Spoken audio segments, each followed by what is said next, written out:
Hi, I'm Tristan Fluharty, Juneau District Ranger. The Mendenhall Glacier Recreation Area is an internationally renowned attraction on the Tongass National Forest. With approximately 700,000 visits each year to see the glacier, watch the bears, walk scenic trails, and tour the visitor center. Every year we welcome more people to experience the wonder of this site, but continued growth and visitation will escalate crowding challenges and negatively impact visitor experiences. In recognition of this challenge, we developed a master plan in 2019, marking the beginning of the Mendenhall Glacier Visitor Facility Improvement Project. This plan proposes to expand the current facilities and provide improved access with a new welcome center, expanded parking, remote glacier facilities, improved trails, and more. Scoping began in 2020, and public input from that process prompted the Forest Service to conduct a full environmental impact statement. The initial analysis was completed in 2021, and we have just released a draft for further public comment. The input we've received from the public through this process has changed more than just the depth of environmental analysis. Two additional action alternatives were added to the EIS based on issues identified by the public. And numerous designs were adjusted based on public input, including designs for the parking lot, welcome center, visitor center, trailheads, and boat docks. Through every step of the process, public input has improved this plan. Your input is crucial to the success of our efforts to manage the recreation area safely and for everyone's enjoyment, while protecting the rich natural resources of the Tongass, which is why we're asking for your input once more. The 45-day comment period for the environmental impact statement began March 4th and ends on April 18th. You can submit your comments in multiple ways. Electronically through the public participation portal accessible through the project website, by fax to 907-586-8808, or mail or hand deliver to the Juneau Ranger District offices at 8510 Mendenhall Loop Road, Juneau, Alaska 99801. Hand delivery on weekdays only between 8 a.m. and 4:30 p.m. We appreciate your time and hope to hear from you as we continue through the planning process. Thank you for your interest in the Mendenhall Glacier Recreation Area and in caring for your public lands. Greetings, public land enthusiasts and fellow Alaskans. My name is Brian. I'm a member of the team who developed the alternatives for the draft environmental impact statement for improvements to the visitor facilities at Mendenhall Glacier Recreation Area. The purpose of this video is to give you an overview of the proposed actions that are within the EIS. I'll do this primarily by walking you through the posters that will be presented at the public meeting. They're also available online under the project website under the tab for supporting documents. I'd like to make you aware of some important dates that are coming up in March. On March 15th, at the Visitor Center in Juneau, there will be a public open house starting at 11:45 in the morning and running till 8 p.m. And then on March 31st, from 5:30 p.m. to 7:30 p.m., there'll be a public webinar with a link that will be available on the project website as soon as that gets formalized. Now let's jump into the slideshow. First, I want to point out that today I'm only going to be giving an overview of the project using the posters that will be available at the public meeting and are currently posted at the Historic Visitor Center at Mendenhall Glacier Recreation Area. I encourage you to read the entire document because it contains a lot more information that is available on these boards, or maybe work back and forth between the two so you can orient yourself to the project with the boards and then dive into the detail in the actual document.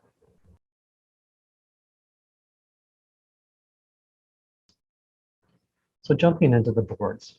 The first board is an overview. This poster just gives you information about where and how to provide comments so that we can take that into consideration as we move forward with the project. And it also includes a general map that shows where and what type of work is being contemplated at Mendenhall Glacier Recreation Area. So as we look on this map, you can see there are proposed improvements to parking, to visitor center, welcome center, a new welcome center, boats and docks, a lot of trail improvements, some cabins. And over in the West Glacier area, a new remote glacier visitor area, as well as some trail work. I mentioned reading the entire document, the EIS, to get a greater level of detail. In the beginning of chapter 2 is a really helpful matrix that gives you an understanding of the work being proposed in each of the alternatives. We're proposing 4 alternatives, with alternative 1 being the no action alternative. Alternatives 2, 3, and 4 propose varying degrees of work associated with each of these things. So as you flip through this table, you can see all of those same things that appeared on the map popping up.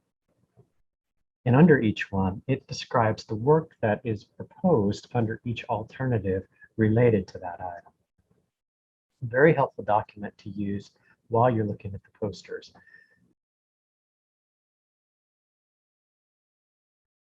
Jumping back to the posters, there are 3 posters that look very similar, but describe different alternatives. These 3 posters describe the overview for the project, so they have a lot of the same bubbles as that first poster. And they also describe in more detail the proposed trail modifications and the proposed boat dock modifications. Up in the corner, they also propose changes to the management unit boundary areas. We'll get into that in a second. So looking in more detail at these posters, this is a portion of the map for alternative 2. I'm going to talk counterclockwise, starting in the lower right, and I'm going to go through what's being proposed. There's a series of new trailheads being proposed on Glacier Spur Road. These are at the location of existing social parking areas where people just pull off the road and park to access those trails. The intent is to formalize those to minimize the impact of that parking. Moving up a little, there's proposed improvements to the commercial overflow parking lot. And then a little further, there's proposed improvements to Steep Creek, as well as to Steep Creek Trail. In the visitor center area, there's proposed improvements to the parking, to the visitor center itself, as well as introduction of a new welcome center. In the upper right, there's a proposal to create a loop trail in Nugget Falls Trail. That follows the alignment of an existing social trail, and the intent is to formalize that and improve it so it has less impact when people use it. Also to create an experience to take some of the pressure off of Nugget Falls Trail with people going out and back. Continuing counterclockwise, you can see a proposed commercial motorized boat dock near the visitor center. That is used to access the remote area, which we'll see on another slide, for visitors on large boats. When I say large, they really aren't that big. It's up to 49 passengers, and it depends on which alternative we're looking at, whether those are included. Moving a little further counterclockwise, there's a new trail proposed at the upper side of Dredge Lakes area along the lakeshore, called the Lakeshore Trail. That trail varies by alternative. In alternative 2, it comes around and crosses a new bridge to the campground area, makes its way through the campground, and eventually connects to existing trails in the West Glacier area. At the West Glacier area, a new boat launch and dock is proposed. The primary purpose of that boat launch and dock is for maintenance of vessels, to hold them, also to put them back in the water, as well as seasonally, to launch them in the spring and to pull them in the fall. The intent is that each of the docks proposed has a floating dock, and that dock would be pulled up and stored in the parking area over winter so it's not damaged by the ice. Finally, in the upper left, you can see West Glacier multi-use trails. There's a lot of social trails that exist in that area that haven't been formalized and aren't sanctioned by the Forest Service. The proposal is that those trails would receive drainage improvements and become sanctioned trails for use, for multi-use by bikers, skiers, hikers. One part I haven't talked about yet is the Dredge Lakes area. So right in the middle is the Dredge Lakes area.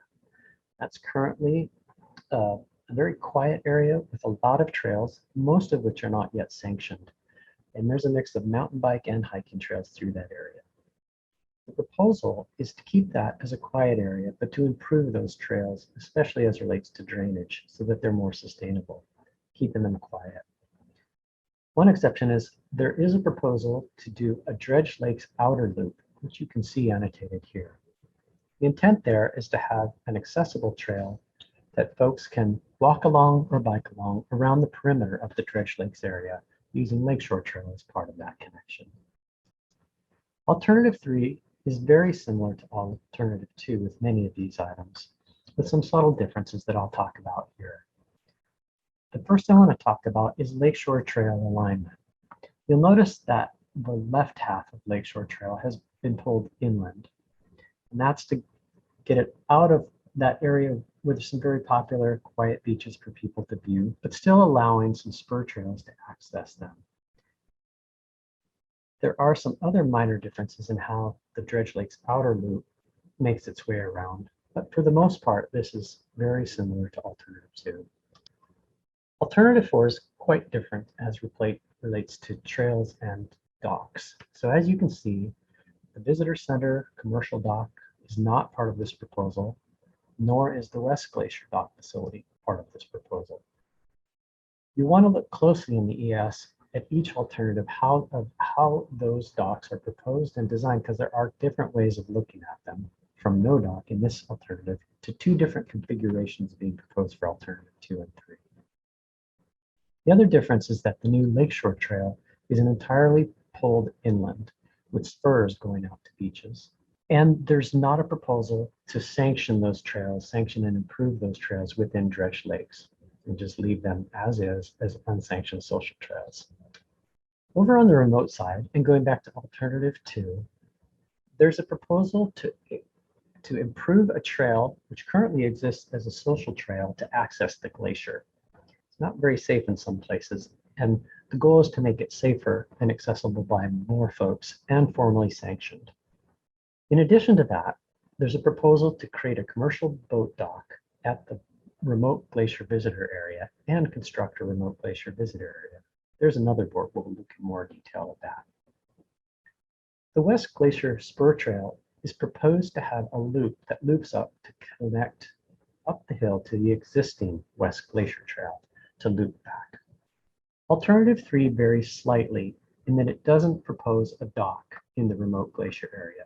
Instead, it proposes using landing craft with a drop bow or similar so that no dock is used. Now, in both Alternative 2 and 3, there are two options being considered for the dock location. Alternative 4, because it doesn't propose any boats on the lake, doesn't have a need for any docks at all. In this option, the only improvement to the remote area would be construction of the West Glacier Spur Trail, as well as the loop that loops back up to the existing West Glacier Trail. There would be no facilities constructed on the remote in Alternative 4. I mentioned management unit boundary areas. So each of those boards in the corner has a proposed change to the management unit boundary areas, as well as a map that shows the existing management unit boundary areas. I'm going to work from right to left in describing this, starting with Alternative 4 on the right. Alternative 4 is very similar to the existing boundaries, with the exception of the visitor center unit reaching out and grabbing the Moraine Ecology Trail, which is used for commercial usage. Other than that, it's pretty much the same as the existing. Alternatives 3 and 4 make a fairly significant change in that they bring the lake and the remote glacier area and Nugget Falls into the visitor center unit. That in addition to expanding the visitor center unit to capture marine ecology like Alternative 4. These updates to the management unit boundaries are closely related to updates to capacity and the introduction of an adaptive management plan to each of the alternatives. Please refer back to the draft environmental impact statement for a detailed description of each of these changes. The next two posters I'd like to talk about are trail specific. The Lakeshore Trail in more detail, and then Steep Creek Trail, as well as the restoration project that is proposed for Steep Creek. First, Lakeshore Trail. Here's a zoom in on Alternative 2 for the Lakeshore Trail. You can see it hugs the lakeshore, and the idea behind this trail is to put a trail in the light at the edge of the lake. You can see it coming across from the visitor center area and connecting to the bridge. By contrast, alternative 3 pulls the second half, the left half, inland. And finally, alternative 4 pulls the entire trail inland and makes it narrower. It's proposed as 8 feet wide in alternative 4, or as it was proposed as 14 feet wide in alternative 2 and 3. Now I just want to go back to alternative 2 and 3 and give you a heads up on something else this trail diagram is showing you. So trails in general are described with lines that either dashed for a new trail or solid for an existing trail.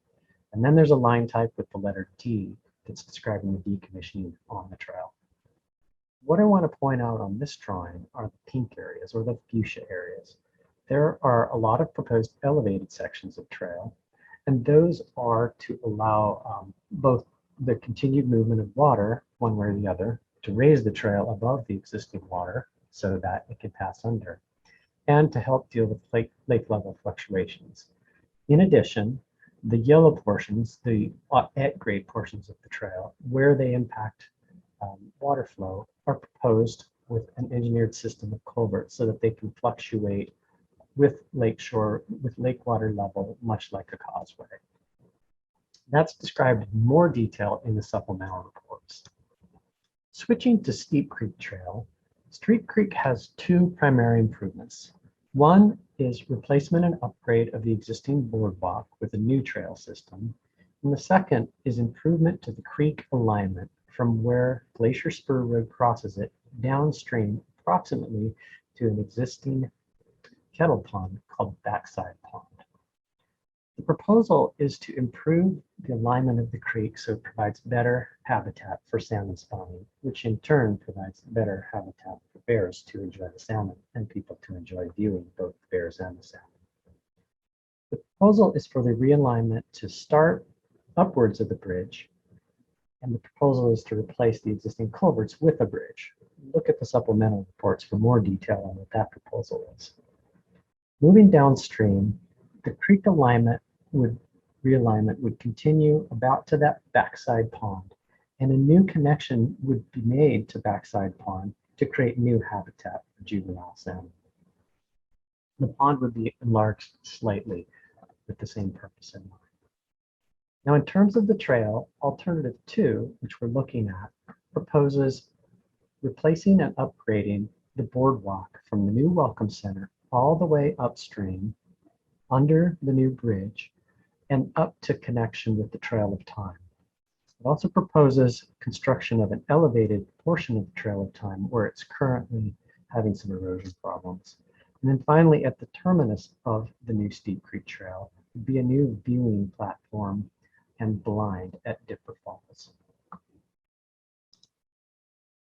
Alternative 3 is very similar to alternative 2, with the exception of what the trail does once it makes its way under the bridge. The proposal is that once it makes its way under the bridge in this scenario, it would connect back up to the Dike Trail, which would be improved to bring people up to the connection with Trail of Time. Alternative 3 does propose elevating that portion of Trail of Time that is suffering from erosion, and it also proposes the new viewing platform at Dipper Falls. Alternative 4, similar to alternative 3 in general, with some subtle differences.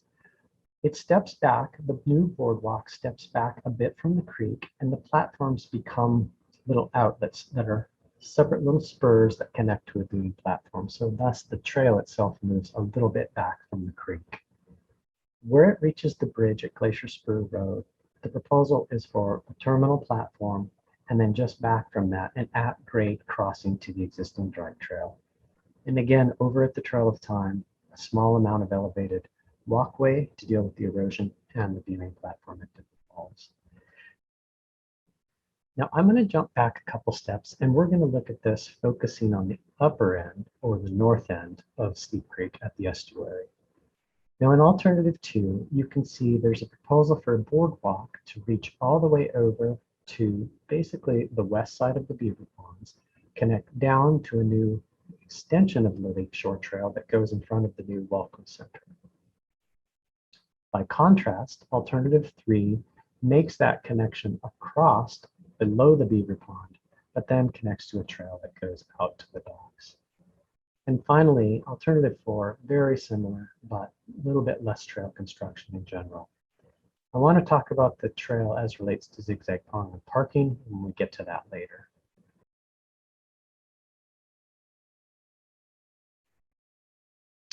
Okay, looking at the remote side, this poster includes a couple of things. It talks about improvements to the campground over at the West Glacier side, as well as the remote glacier visitor area. First, looking at the campground improvements. On the left is a diagram that shows proposed cabin locations at the campground. These are proposed in alternatives 2, 3, and 4. On the right, which only applies to alternatives 2 and 3, shows a parking lot improvement to the campground, as well as the connection of Lakeshore Trail through the campground. Looking at the remote glacier visitor area, what's proposed is a series of light touch modules or little buildings, we call them pods, and platforms that create a visitor experience on the remote side. These would be designed and anchored to the rock over the side so that they can be moved in the future if the glacier continues to recede, or hopefully someday move downstream if the glacier begins to come forward again. This area is very interesting. It's just been uncovered as the glacier is pulled back. And there's a large knoll just above the note that says North Trail option. The intent is, in at least the near term, is that the remote glacier visitor statement, where those pods are located, would be located on the far side of that knoll and thus completely shielded from view on the visitor center. The docks are located either side of that knoll, and there's 2 options for the landing location. I encourage you to comment on each. The intent would be that those would create a way to create an accessible route either side of the knoll back to the remote glacier visitor center.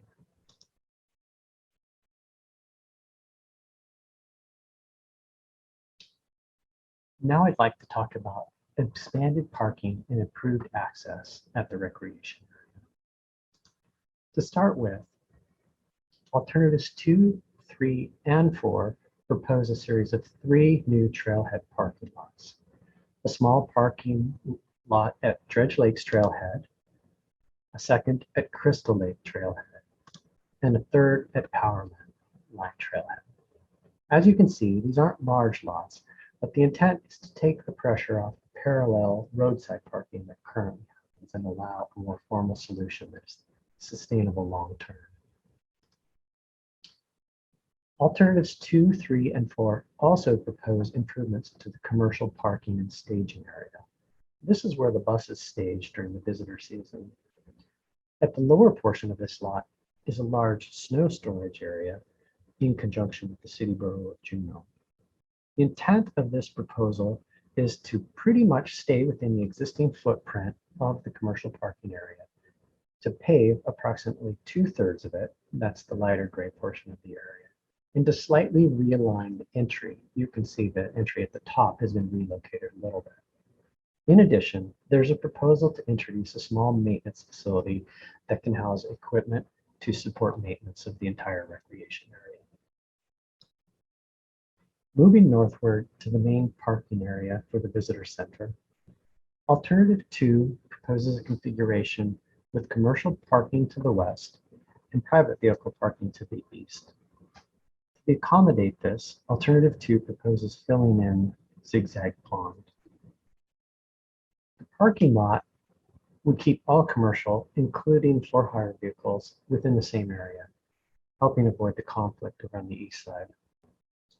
Each of the 2 areas of parking has a roundabout turnaround up at the north for drop-off. Within the parking lot itself would be small shelters to protect folks while they wait for their ride or for their bus. In addition, there are pathways to connect to the existing trail network. Alternative 3, by contrast, proposes commercial parking and drop-off to the east and private vehicle parking to the west, preserving Zigzag Pond. In doing so, and needing to make the journey from private parking to the Welcome Center area, it proposes a boardwalk over top of Zigzag Pond. Alternative 4 is very similar to Alternative 3, except that instead of a boardwalk over the pond, it hugs the east side of the pond, zigzag pond, to make a boardwalk connection up to the plaza areas.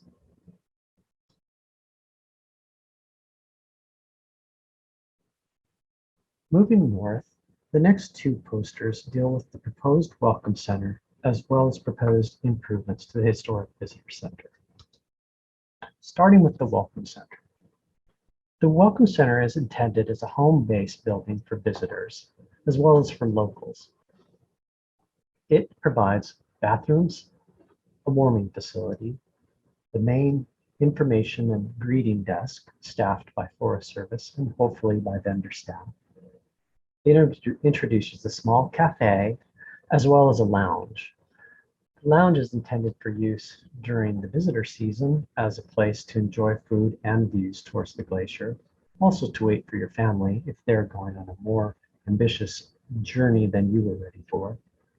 And it's intended for use off-season for catered events and as a warming shelter for winter use by locals.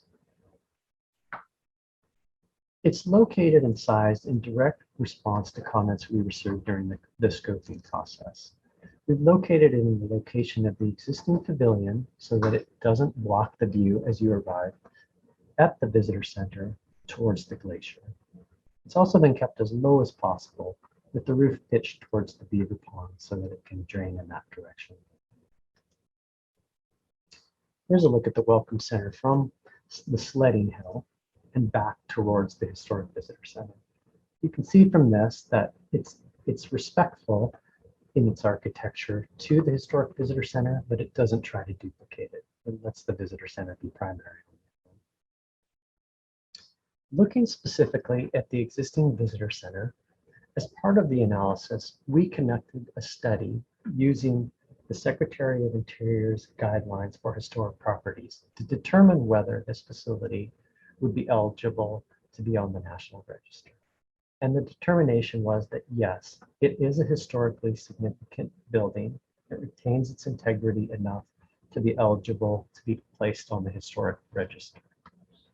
As such, and in response to scoping comments we received, the proposed work on that building changed significantly from the original proposal. We're no longer considering an expansion and enlargement of the auditorium. Rather, we're proposing interior renovations in alternatives 2, 3, and 4 to improve and modernize the interpretive experience of that facility. I encourage you to look at the interpretive master plan, which is available with support documents on the website. It gives a much deeper idea about what's proposed for the visitor center. In addition to interpretive improvements, the proposal is to renovate the lower and upper floors of that building to accommodate that new interpretive experience on the upper floor, as well as to better accommodate Forest Service staff on the lower floor. There's also a lot of proposed improvements to building systems and building detail to step back some of the changes that occurred in the 90s renovations to make it more similar to what it was during its period of significance. With that, I would like to encourage you to please dive in deeper and send us your comments. I know I'm really looking forward to hearing what you have to say. Please be specific. And there's several ways you can comment. You can follow these two QR codes. They're available on the posters themselves. You can use the websites here, or you can mail them in person. I also want to encourage you to either show up in person on March 15th or via the webinar on March 31st to get more information about the project. Thank you and have a great day.